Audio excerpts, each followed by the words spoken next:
ก็สวนกันไปกันไม้นี่ไปตลาดแม่ลุงค่ะบ่โอ้สวนกันว่าสิโตว่าสิมาไว้ให้แมวว่าสิโตตาเช้าอยู่ตื่นสวย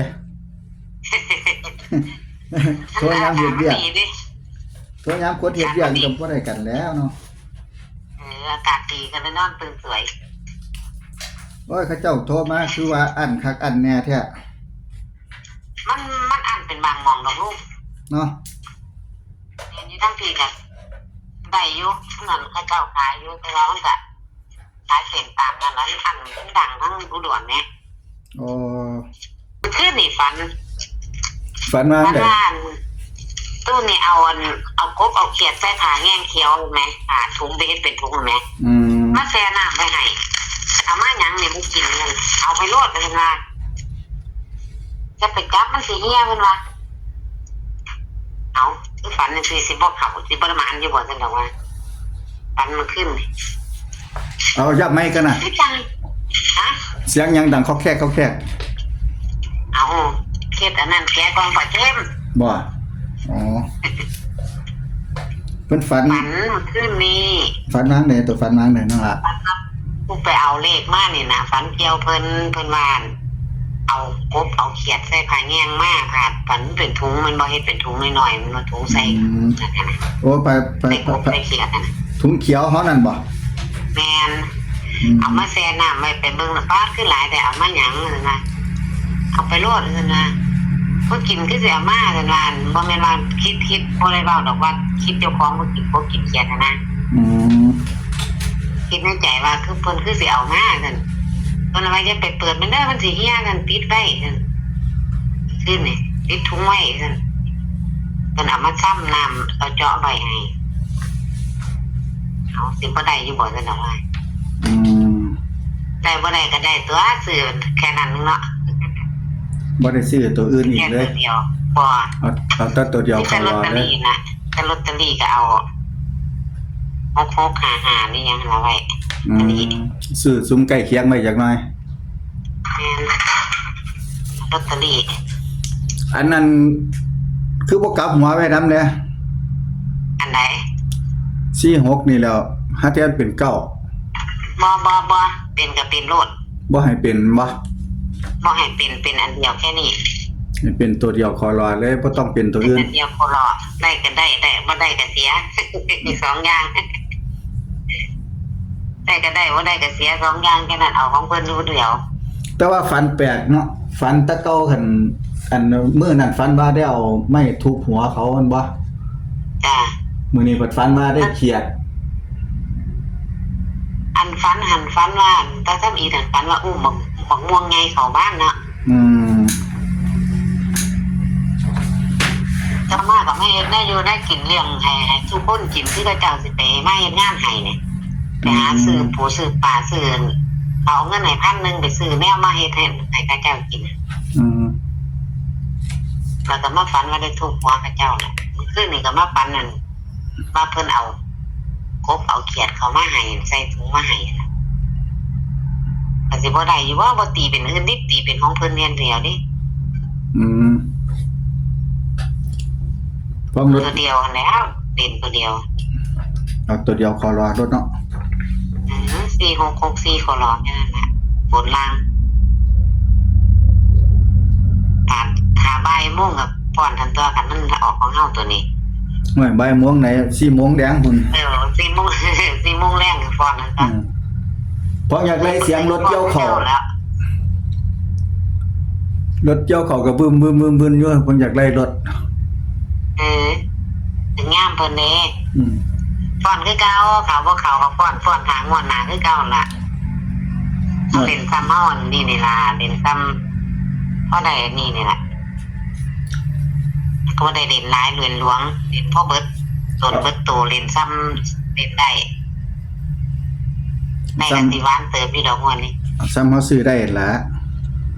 4664ออกมากันสิหวานเติบอยู่เน้นใส่ตัวเดียวเลยงวดนี้พวกเขาเจ้าได้เขาเจ้าเสื้อมันเขาเจ้าก็ได้หลายเนาะเจ้าของก็สิรูปรออยู่ใจก็สิบ่ได้คือเขาเจ้าหั่นตัวพวกเขาเจ้ามีทุนหลายแล้วเขาเจ้าก็ใส่เต็มที่รถแล้ว บ่ได้เอาตัวอื่นน้ำเพิ่นผู้เดียวนี่แหละแต่ไปหากันก็ยังบอกว่าบ่เชื่อกูบ่อยอยู่นั่นเด้ เพิ่นว่าบ่เชื่อกูบ่ติ แม่น อืม แม่น ถ้ามื้อนี้บ่ได้เข้าไปมื้อนี้สิเพิ่นสิรุ่นเลขมื้อนี้ เพิ่นสิรุ่นเลข เพิ่นสิรุ่นเลขบ่ได้เข้าไป บ่ได้ เก็บของมาไป บ่ได้เข้าไปหากัน บ่ อันน้ำหนักซ้ำกันบ่อันระหว่าง46กับ64เนี่ย แม่นใส่เท่ากันเบิดใส่เท่ากันเลย4664นี่บ่มีต่ำมีสูงบ่มีเตี้ยบ่มีลดบ่มีอ่อน บนล่างซ้ำกันเลยเนาะ จ้าไปบนล่างสำคัญเบิดเลย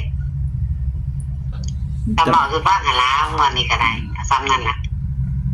แต่ว่า เดี๋ยวทนโทษ แต่ว่าก็ฟันดีมาตลอดอยู่ดีเนาะ จ้า